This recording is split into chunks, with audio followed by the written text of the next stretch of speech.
Future green Bangladesh and air force Bangladesh, এই দুটি প্রতিষ্ঠানের আয়োজনে আজকের এই সামিটটি হচ্ছে। এটা আসলে আমাদেরকে খুবই এনকারেজ করে এই জন্য যে আমরা যারা সরকারি দপ্তরে কাজ করি, আমরা মনে করি যে বিভিন্ন অ্যাঙ্গেল থেকে লোকজন কাজ করছে, কিন্তু সবার যে একটা সমন্বিত কাজ, যেখানে আমরা আমাদের প্রজেক্টের নামটাই হচ্ছে এরকম যে অংশগ্রহণমূলক এবং সমন্বিত, দুইটা বিষয় এই প্রজেক্টের নামের মধ্যে ছিল, যে শব্দ দূষণ নিয়ন্ত্রণে সমন্বিত এবং অংশীদারিত্ব। কারণ আমরা এটা বিশ্বাস করি যে মানুষের অংশীদারিত্ব ছাড়া, মানুষের সমন্বয় ছাড়া কোনো কাজ আসলে ফ্রুটফুল হয় না। শব্দ দূষণ আমরা এই যে আমার আগের মুহিব ভাই যে বলে গেলেন, হ্যাঁ, যে কমিউনিটি ভিত্তিক সংগঠনকে সম্পৃক্ত না করলে কোনো কাজে কিন্তু সফল আসে না। এই যে শব্দ দূষণ নিয়ে এখন বাংলাদেশ সরকার যে কার্যক্রমগুলো হাতে নিয়েছে, এগুলো কিন্তু একবারে হয় নাই। বেসরকারি সংস্থাগুলো আগে রাস্তায় নেমেছে, তারা এই শব্দ দূষণের ভয়াবহতা মানুষকে বোঝানো করতে সক্ষম হয়েছে, পত্রিকায় রিপোর্ট হয়েছে, নিউজ হয়েছে, তারপর বাংলাদেশ সরকার এটা আমলে নিয়েছে।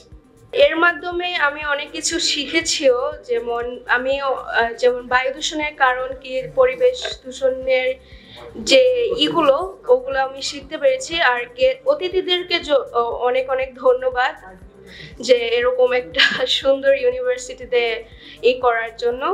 একটা মূল উদ্দেশ্য ছিল যেন আমরা অ্যাওয়ারনেস ক্রিয়েট করতে পারি, কিন্তু বর্তমানে আমরা যে মানুষগুলো আছি, আমরা সাইকোলজিক্যালি ঠিক এমনভাবে প্রস্তুত যে আমরা প্রতিদিন অনেক অনেক দুর্ঘটনা শুনি, অনেক অনেক খারাপ সংবাদ শুনি।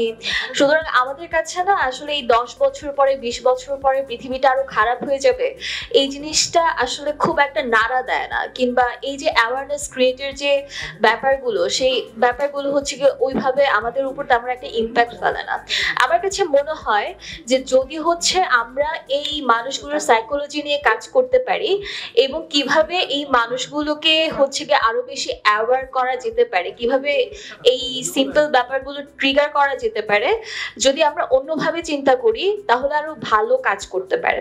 Now your job is to not get a degree and get a good job. Your job is to lead the country and make it the dreams of Bangladeshi as a citizen to make it possible. Okay, that means you are parcel of Bangladesh. So as long as you stay in Bangladesh, you should make it livable. I want to know to the executive of this organization that how will you make this type of events more big? You are the young generation and you are the future generation. You will lead the future Bangladesh, inshallah. And hopefully within the next 2 or 3 months, there will be some big events, maybe international or multinational.